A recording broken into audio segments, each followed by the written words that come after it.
अब तो आपका गुमान टूटेगा। अब आप एक हिंदू रानी को सलाम करती हुई नजर आएगी। जिस बेगम पर कल के सूरज की रोशनी का नूर सबसे पहले पड़ेगा, वो शहंशाह के साथ अजमेर शरीफ जाएगी।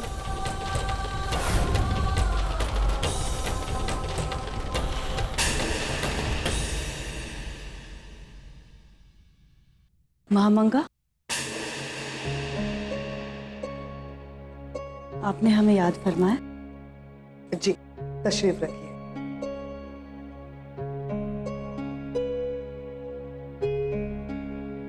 जब पीर साहब आए थे आप यहाँ पर नहीं थी। हमें आपसे कुछ जरूरी बात करनी थी, इसीलिए आपको तकलीफ दी। जी फरमाइए। पीर साहब ये कहकर गए हैं कि आने वाले कुछ दिन जलाल के लिए मुश्किल भरे हो सकते हैं, लेकिन इसके लिए उन्होंने तोड़ भी बताया है। वो ये कि जलाल को अपनी बेगम के साथ अजमेर शरीफ जियारत करने जाना होगा, लेकिन साथ साथ पीर साहब ने ये भी फरमाया जलाल के साथ वही बेगम जा सकती है जिन पर कल के सूरज की पहली किरण पड़ी। तो हमने सोचा ये मौका आपको मिलना चाहिए। हमें पूरा यकीन कल सूरज का नूर सबसे पहले हमारे ही चेहरे पर पड़ेगा। यकीन हमें भी है। जोधा बेगम तो इस मुकाबले में रही नहीं, बची सिर्फ आप और सलीमा बेगम।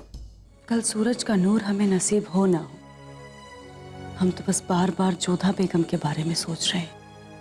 बेगम जोधा के बारे में?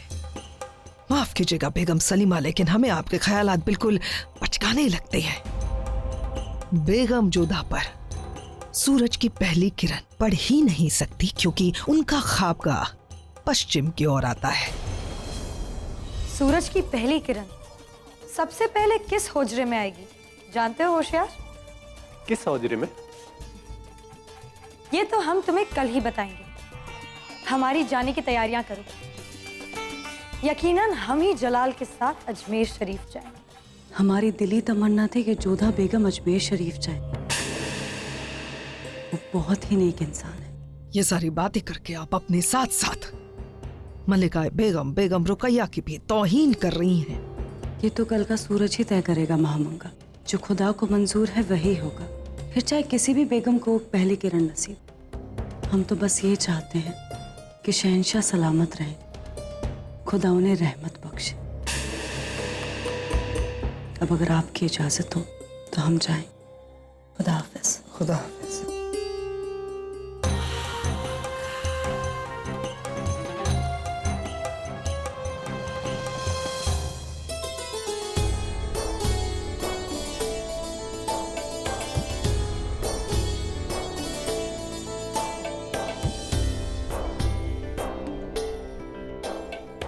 अम्मी जान, सूरज की पहली किरण हमें नसीब हो, ये हमारी ख्वाहिश है। दुआ करें। आमीन।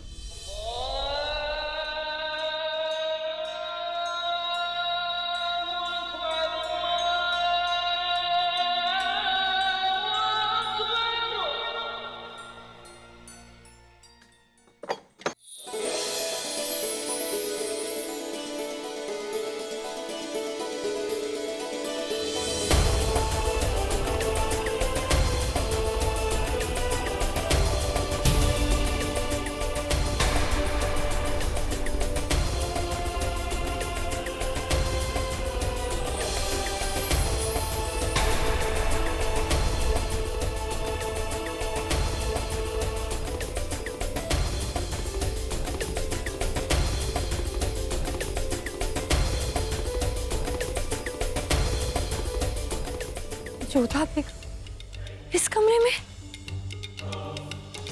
कैसे अम्मी जान? खुदा की मर्जी के आगे किसी की नहीं चलती रुकैया। उसका नूर किसे बख्शा जाएगा ये उस परवरदिगार के ही हाथ में है।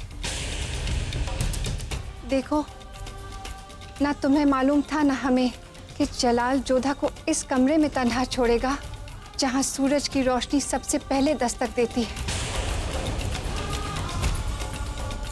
ये नूर जोधा की किस्मत में था, उसे मिल गया।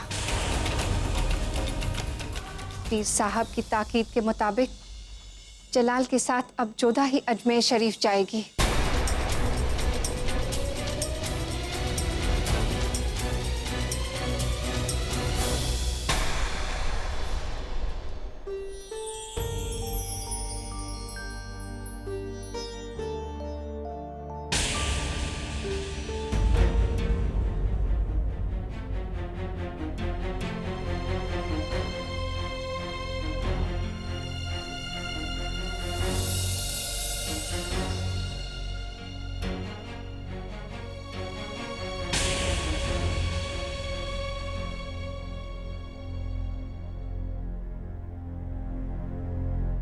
अम्मी जान, वो हम आपको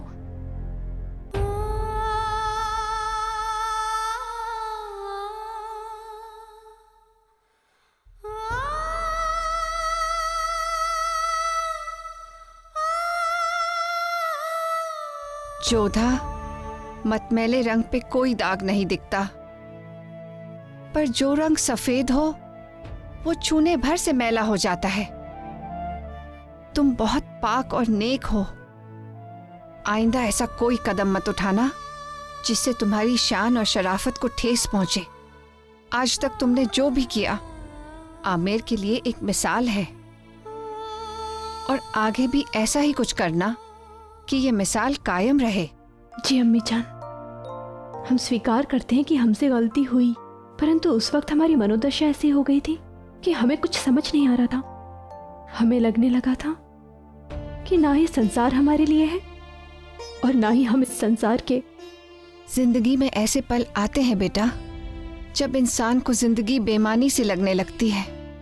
हम भी इस दौर से गुजर चुके हैं, पर ऐसे में जिंदगी का साथ छोड़कर जाने की कोशिश करना ना ही आमिर की बहादुर बेटी की आन के मुताबिक है, ना ही आगरा की बेगम की शान के। जलाल अब तुम्हें बतौर बेगम लौटाकर लाया है। हम चाहेंगे कि अब इस ओहदे की शान तुम बनाए रखो। परंतु अम्मी जान, आपको और रुकैया बेगम को कैसे पता चला कि शहंशाह ने हमें उस कक्ष में रखा था?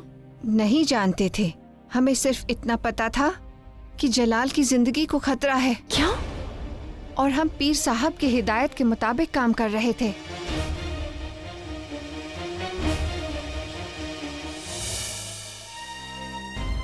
जब परवरदिगार चाहे तो इंसान क्या कर सकता है। किस्मत देखो जोधा, तुम जलाल का साथ छोड़कर जाना चाहती थी, अब जलाल के साथ तुम्हें अजमेर जाना होगा। पर अम्मी जान, हम ये तुम्हें हमने नहीं चुना जोधा, तकदीर ने चुना है।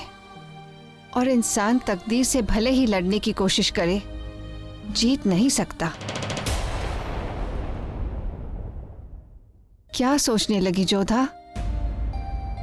ये जानते हुए भी कि तुम्हारे और जलाल के बीच कुछ भी ठीक नहीं है।